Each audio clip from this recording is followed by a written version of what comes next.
Quel est le point aveugle d'un évitant qu'il ne perçoit jamais et qui détermine toutes ses relations? Lorsqu'on se lie avec un évitant, on a tendance à chercher les failles visibles dans la relation. Les moments, les mots, les réactions, les décisions. Mais le véritable schéma n'est pas là. Ce qui oriente ces relations n'apparaît ni dans les disputes, ni dans les ruptures. Cela ne se manifeste pas sous forme d'émotions claires. Cela ne se formule pas comme une pensée consciente. C'est un angle mort. Ce n'est pas quelque chose que l'évitant ignore délibérément. C'est quelque chose qu'il ne peut percevoir parce que cela structure sa façon de créer des liens. À partir de ce point, l'évitant définit sans le savoir jusqu'où la proximité devient excessive, quand se retirer semble logique, et pourquoi prendre ses distances paraît toujours plus sûr que de rester. Voilà pourquoi les relations ne changent pas, même si les personnes changent. La structure demeure. Le résultat se répète. Ce n'est pas un manque d'intérêt. Ce n'est pas une incapacité à aimer. C'est une logique interne qui n'est jamais remise en question. Et tant que cet angle mort n'est pas identifié, chaque relation de l'évitant est déjà décidée avant même de commencer. L'angle mort de l'évitant est le suivant. Il ne peut pas voir que l'intimité et le danger sont pour lui une seule et même chose. Il ne se rend pas compte que lorsque quelqu'un se rapproche émotionnellement, quelque chose en lui interprète ce rapprochement comme une menace. Il ne voit pas que sa réaction automatique face à la connexion profonde est de s'éloigner. L'évitant pense qu'il prend ses distances parce que l'autre en demande trop, parce que la relation ne coule pas de source, parce qu'il a besoin de temps pour réfléchir. Mais la réalité est autre. Il s'éloigne parce que la proximité déclenche une alerte interne qu'il n'identifie pas comme telle. Il ressent un malaise, de l'irritation, une sensation d'étouffement, mais il ne fait jamais le lien entre ces états et le fait que quelqu'un lui offre précisément ce qu'il prétend vouloir, une vraie connexion. Cette déconnexion entre ce qu'il ressent et ce qui génère ce ressenti constitue le cœur de l'angle mort. Lorsque son partenaire manifeste de l'affection, il ressent de la pression. Lorsque son partenaire cherche des échanges émotionnels, il ressent une intrusion. Lorsque son partenaire souhaite passer plus de temps ensemble, il a l'impression de perdre sa liberté. Mais du point de vue de ce qu'il perçoit consciemment, ces sensations n'ont rien à voir avec l'intimité. Elles sont liées au fait que l'autre personne est trop intense, que la relation se complique, qu'ils ne sont peut-être pas compatibles. L'évitant est sincèrement convaincu que le problème vient de l'extérieur, et non de sa réaction intérieure face à la proximité. C'est pourquoi il peut se trouver dans une relation où tout fonctionne bien objectivement, où il n'y a pas de gros conflits, où l'autre personne est respectueuse et lui laisse de l'espace, et pourtant ressentir que quelque chose cloche. Cette impression diffuse que la relation n'est pas la bonne ne provient pas de problèmes réels. Elle provient du fait que l'intimité se développe, et son système y répond comme s'il s'agissait d'un danger. Mais comme l'évitant ne fait pas ce lien, il interprète ce malaise comme le signe que la relation elle-même pose problème. Il commence à remarquer de petites choses qui ne le dérangeaient pas auparavant. Il commence à trouver que l'autre personne est trop émotive, trop dans le besoin, trop présente. Et de son point de vue, ses observations sont objectives. Il ne se rend pas compte que sa perception est filtrée par sa réaction intérieure face à la proximité. Le partenaire, pendant ce temps, perçoit le changement sans parvenir à le comprendre. Les choses se passaient bien, il y avait de la connexion, il y avait de bons moments, et soudain l'évitant devient distant. Il n'y a pas eu de dispute. Rien de grave ne s'est produit. Mais quelque chose a changé. Ce qui a changé, c'est que la relation a atteint un niveau d'intimité qui a activé l'angle mort de l'évitant. Et à partir de cet angle mort, toute la relation commence à être perçue différemment. Ce qui était auparavant de la connexion est maintenant ressenti comme de la pression. Ce qui était auparavant de la proximité est maintenant ressenti comme une invasion. Ce qui était auparavant du temps partagé est maintenant ressenti comme une perte de liberté. Cet angle mort ne modifie pas seulement la façon dont l'évitant vit la relation au présent. Il modifie aussi comment il se souvient du passé et comment il envisage l'avenir. Lorsqu'un évitant est dans une relation qui s'approfondit, il commence à se remémorer sa vie avant cette relation comme plus libre, plus paisible, plus satisfaisante. Ce n'est pas que sa vie antérieure était réellement meilleure. C'est que son système réécrit sa mémoire pour justifier l'impulsion de s'éloigner. De la même manière, lorsqu'il imagine l'avenir de la relation, il ne parvient pas à se voir à l'aise dans une proximité accrue. L'idée de vivre ensemble, d'un engagement plus fort, de routine partagée, ne génère pas d'anticipation positive. Cela génère quelque chose qui ressemble à une sensation d'enfermement. Mais du point de vue de l'évitant, ces sensations sont des réponses raisonnables à la relation particulière qu'il vit, et non des réponses automatiques à l'intimité en général. La raison pour laquelle cet angle mort est si puissant, c'est qu'il organise toute l'expérience relationnelle de l'évitant à son insu. Ce n'est pas une croyance qui peut être questionnée, car elle n'est pas consciente. Ce n'est pas une pensée qui peut être examinée, car elle ne s'exprime jamais verbalement. C'est une réponse automatique qui se produit sans qu'il s'en aperçoive, et qui est ensuite rationalisée par des explications qui semblent logiques. L'évitant ne pense pas « je m'éloigne parce que l'intimité m'effraie ». Il pense « je m'éloigne parce que cette personne est trop intense » ou « je m'éloigne parce que j'ai besoin de temps pour moi » ou « je m'éloigne parce que la relation ne me semble pas juste ». Toutes ces explications paraissent valables sur le moment. Elles ont toutes une certaine logique, mais elles masquent toute la véritable dynamique. La proximité génère un malaise, et ce malaise est interprété comme un problème lié à la relation ou à l'autre personne. Ce qui rend cet angle mort particulièrement difficile à identifier, c'est que l'évitant dispose de raisons apparemment légitimes pour chaque retrait. Le partenaire a envoyé beaucoup de messages aujourd'hui, donc la prise de distance est compréhensible. Le partenaire veut encore parler de la relation, donc l'irritation se justifie. Le partenaire a proposé des projets pour le week-end, alors que l'évitant voulait être seul, donc le malaise semble fondé. Chaque situation prise isolément a sa logique, mais lorsqu'on observe le schéma dans son ensemble, ce qui apparaît est différent.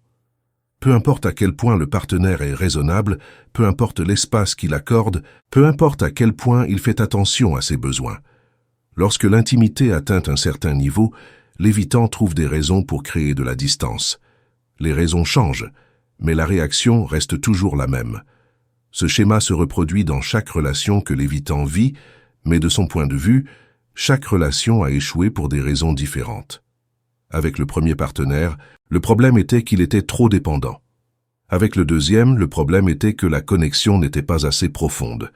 Avec le troisième, le problème était qu'il ne partageait pas les mêmes valeurs. Avec le quatrième, le problème était des divergences dans les projets de vie. Chaque explication semble valide, prise séparément. Mais ce qui demeure constant à travers toutes ces relations, c'est le moment où se produit le retrait, lorsque l'intimité commence à s'approfondir de manière significative. L'évitant ne perçoit pas ce schéma car il se concentre sur les différences entre les relations et non sur ce qu'elles ont en commun. Et ce qu'elles ont en commun, c'est qu'elles sont toutes parvenues à un point où la proximité émotionnelle a déclenché son alarme interne. Le signe le plus révélateur de cet angle mort se manifeste lorsque l'évitant se trouve dans une relation avec quelqu'un qui est véritablement compatible, qui respecte ses besoins, qui n'est pas exigeant, et pourtant il ressent qu'il manque quelque chose.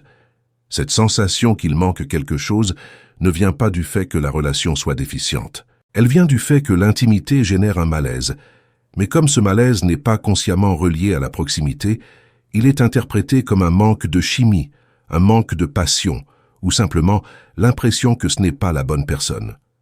L'évitant peut mettre fin à des relations qui fonctionnent parfaitement parce que son angle mort lui indique que quelque chose ne va pas, alors que la seule chose qui ne va pas, c'est que l'intimité se développe et que son système ne sait pas gérer cela autrement qu'en créant de la distance. Ce qui complique encore davantage cet angle mort, c'est que l'évitant vit des moments de vraie proximité et les apprécie.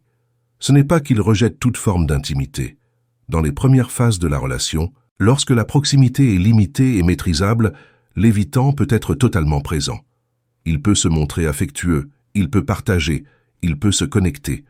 Ces moments sont authentiques. Le problème surgit lorsque l'intimité cesse d'être ponctuelle et devient la norme.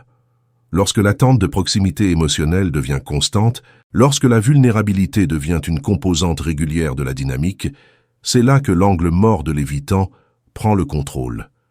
Mais comme il y a eu auparavant des moments de connexion véritable, l'évitant et son partenaire restent perplexes. S'il y avait de la connexion avant, pourquoi n'y en a-t-il plus maintenant? Qu'est-ce qui a changé? Ce qui a changé, c'est le niveau d'intimité soutenu. Mais l'évitant ne peut pas identifier cela comme le facteur déterminant. L'angle mort modifie aussi la façon dont l'évitant comprend les besoins de son partenaire. Lorsque le partenaire exprime qu'il a besoin de plus de proximité, de plus de communication, de plus de présence émotionnelle, l'évitant n'entend pas cela comme un besoin légitime de connexion. Il l'entend comme une exigence, comme une pression, comme quelque chose qui va restreindre sa liberté. Ce n'est pas que l'évitant soit égoïste ou insensible, c'est que son angle mort traduit les demandes d'intimité comme des menaces à son autonomie. Ainsi, même lorsque le partenaire communique ses besoins de manière claire et respectueuse, l'évitant les reçoit à travers le filtre de son angle mort, et ce qui lui parvient est une sensation d'être contrôlé ou limité. À partir de cette interprétation, s'éloigner ne semble pas seulement raisonnable, cela semble nécessaire pour préserver son sens de qui il est. Cette dynamique crée un cycle qui s'auto-alimente. Le partenaire recherche davantage de proximité parce qu'il ressent la distance de l'évitant. L'évitant interprète cette recherche de proximité comme de la pression et s'éloigne davantage. Le partenaire, ressentant cet éloignement, cherche encore plus de connexion. L'évitant ressent encore plus de pression et se retire encore davantage. Aucun des deux n'est irrationnel de son propre point de vue. Le partenaire réagit à une distance réelle. L'évitant réagit à ce qu'il vit véritablement comme une intrusion.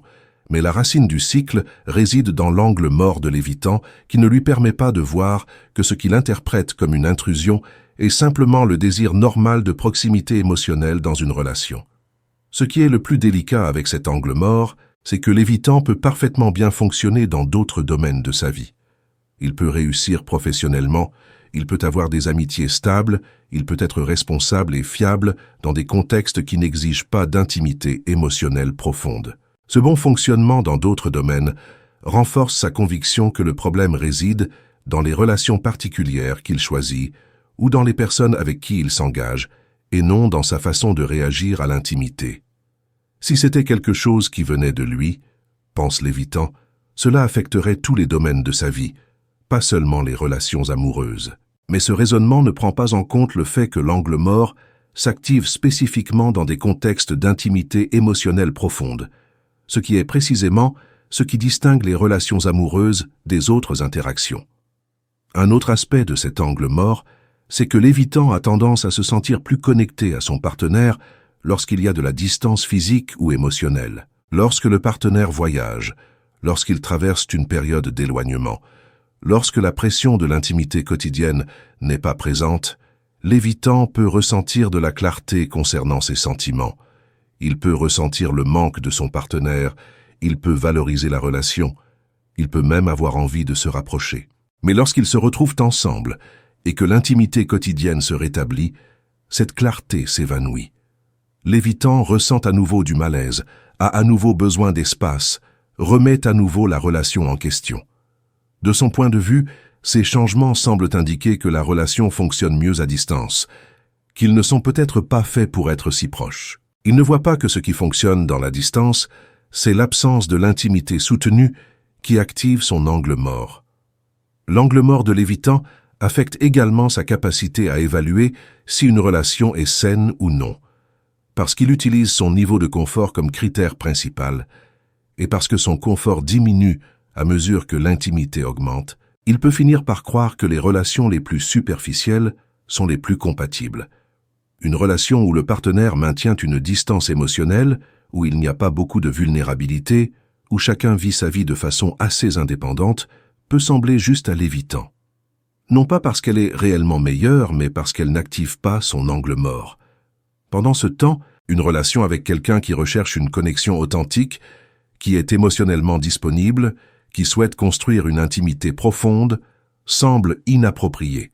Non pas parce qu'elle est réellement moins bonne, mais parce qu'elle active précisément l'angle mort que l'évitant ne peut pas percevoir. Cette inversion entre ce qui procure du confort et ce qui est fonctionnellement sain maintient l'évitant dans un schéma où les relations qui pourraient fonctionner semblent menaçantes et les relations qui sont limitées semblent sûres. Mais la sécurité qu'il ressent dans des relations émotionnellement distantes n'est pas une vraie sécurité. C'est l'absence du défi que représente l'intimité véritable. L'évitant peut passer des années dans des relations qui ne s'approfondissent jamais et croire qu'il a enfin trouvé quelque chose qui fonctionne, sans voir que ce qui fonctionne, c'est l'absence de ce qui fait qu'une relation est véritablement intime. L'angle mort opère aussi dans la façon dont l'évitant définit l'amour et la connexion. Pour lui, l'amour peut signifier respect mutuel, admiration, compagnie agréable, mais n'inclut pas nécessairement la vulnérabilité émotionnelle profonde, l'interdépendance ou l'intimité soutenue. Il peut croire qu'il aime pleinement tout en gardant des parties importantes de lui-même inaccessibles. Il peut penser qu'il est dans une relation engagée tout en maintenant une structure qui limite jusqu'où son partenaire peut se rapprocher. Et parce que sa définition de l'amour n'inclut pas les éléments qui activent son angle mort, il peut sincèrement sentir qu'il donne tout ce qu'il a à donner. Il ne voit pas que ce qu'il ne donne pas, c'est l'accès au type de proximité que son angle mort est conçu pour éviter. Il se passe quelque chose d'autre avec cet angle mort qui le rend si difficile à briser. L'évitant n'évite pas seulement l'intimité quand il est en couple. Il évite aussi de réfléchir en profondeur sur les raisons pour lesquelles ces relations se terminent de la même façon. Y penser demanderait un niveau d'auto-observation émotionnelle qui, en soi, active le même système qui crée l'angle mort. L'évitant a donc tendance à traiter les ruptures de façon pratique, rationnelle, centrée sur les faits externes.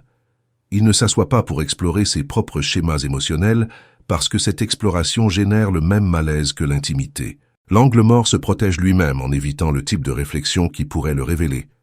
Cela signifie que l'évitant peut tenir des conversations superficielles sur ses relations passées sans difficulté. Il peut dire « ça n'a pas marché » ou « nous étions très différents » ou « le timing n'était pas le bon ».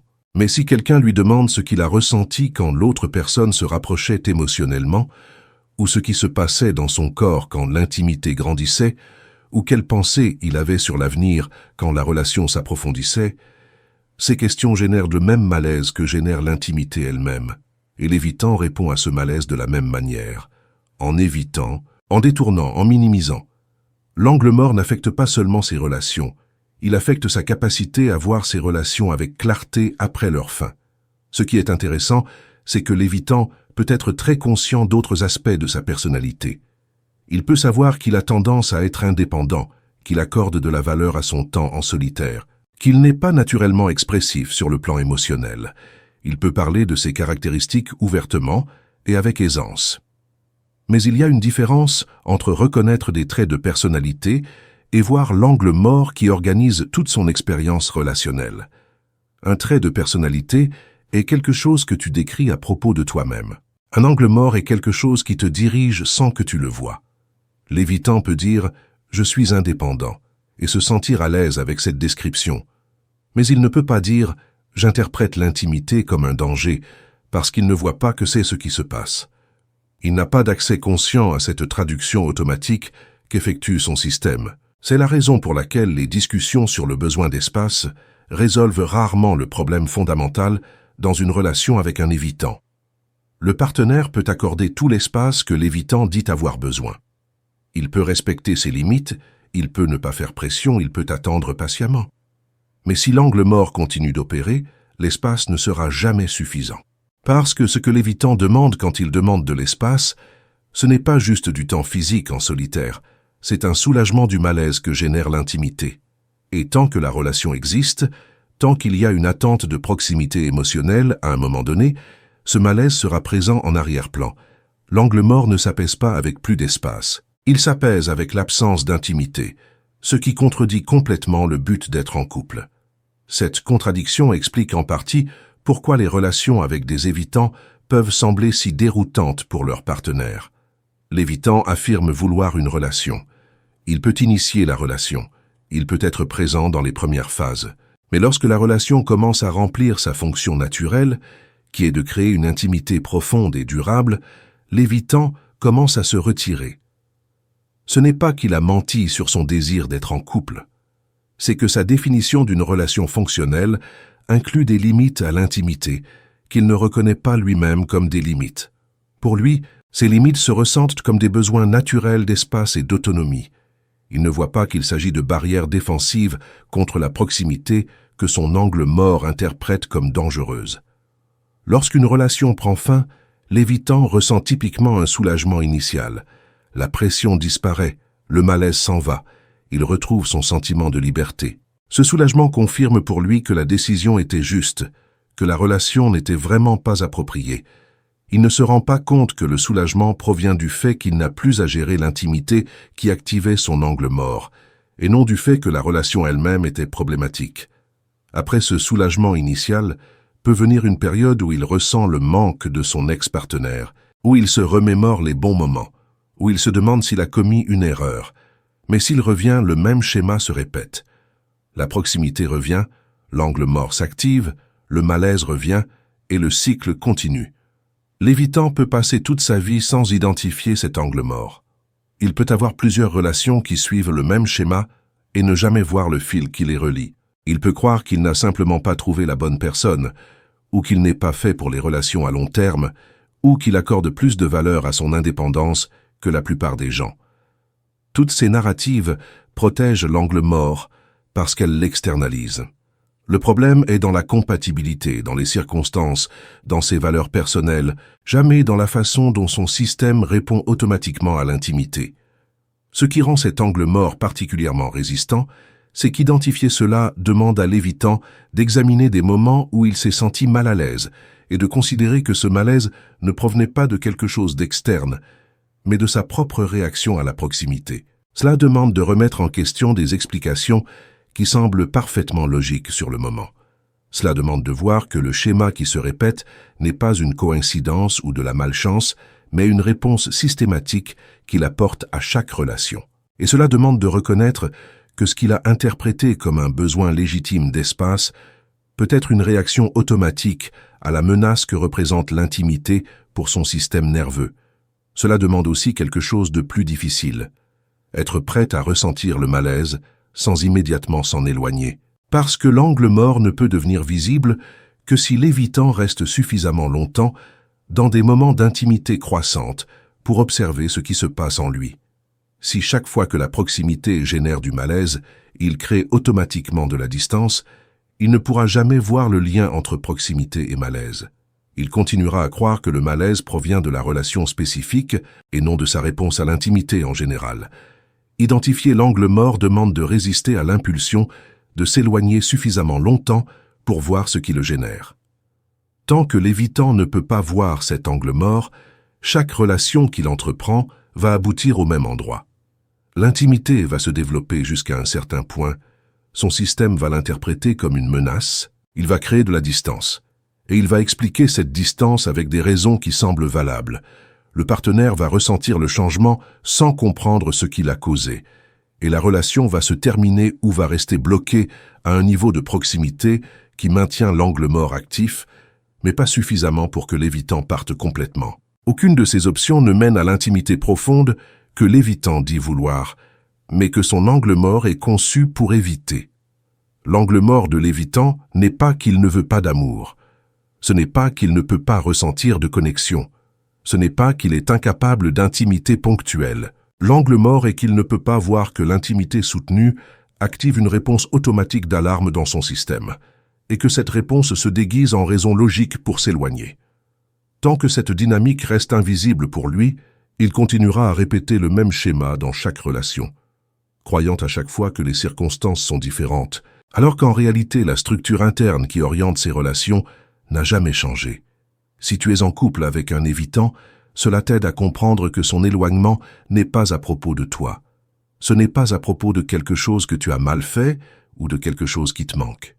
C'est à propos d'un angle mort qu'il ne peut pas voir, qui interprète la proximité que tu offres comme une menace, et qui génère des réactions d'éloignement qu'il vit comme parfaitement logiques et justifiées.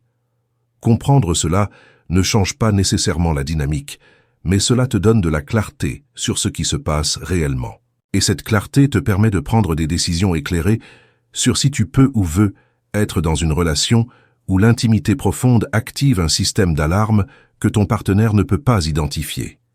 Si tu es évitant et que quelque chose de tout cela résonne en toi, la première étape n'est pas de te juger ou de te critiquer, c'est simplement de commencer à observer. Observer quand la proximité génère du malaise.